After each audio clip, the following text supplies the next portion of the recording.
जन स्वराज के सूत्रधार प्रशांत किशोर हमेशा अपने बयानों और सियासी रणनीतियों की वजह से चर्चा में रहते हैं। एक बार फिर वे चुनावी दाव को लेकर सुर्खियों में हैं।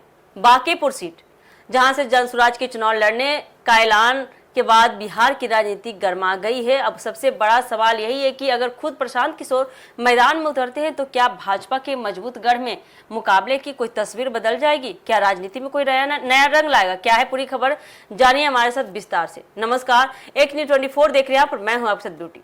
बिहार की राजनीति में इन दिनों बांकेपुर विधानसभा सीट को लेकर काफी हलचल मची हुई है कि आखिर उस सीट से कौन लड़ेंगे। अब देखिए, इसके बाद से ही राजनीतिक गलियारों में भी यह चर्चा तेज है कि कहीं प्रशांत किशोर इस सीट से न लड़े। क्या पार्टी के सूत्रधार प्रशांत किशोर खुद इस सीट से चुनाव लड़ सकते हैं?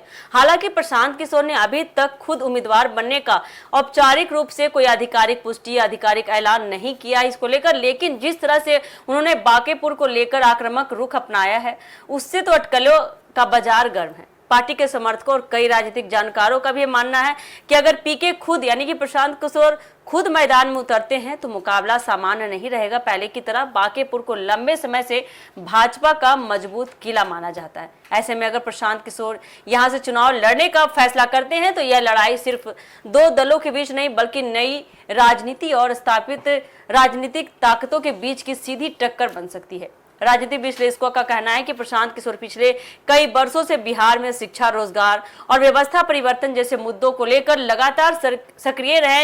युवाओं में भी उनका खूब चर्चा है। ऐसे में अगर वह खुद चुनावी मैदान में उतरते हैं तो उनके सामने अपनी लोकप्रियता को वोट में बदलने की भी बड़ी चुनौती होगी।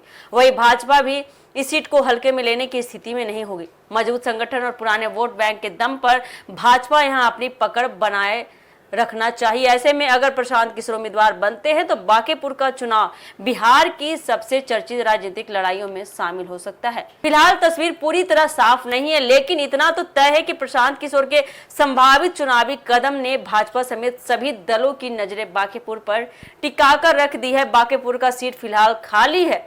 बता दें कि 2025 में जब विधानसभा की सीट बांकेपुर विधानसभा सीट पे नितिन नवीन आए थे, हालांकि वो अब कुर्सी खाली हो चुका है, जिसके बाद से प्रशांत किशोर की नजर उस कुर्सी पर है। तो ये अटकलें लगाई जा रही है कि प्रशांत किशोर इस कुर्सी पे बैठ सकते हैं, क्या विधानसभा सीट लड़ सकते हैं बांकेपुर से, ये देखना काफी दिलचस्प होने वाला है। फिलहाल की इस खबर में इतना ही। ऐसे अपडेट के लिए जुड़े हमारे एक न्यूज़ 24 के साथ। दीजिएगा इजाजत, धन्यवाद।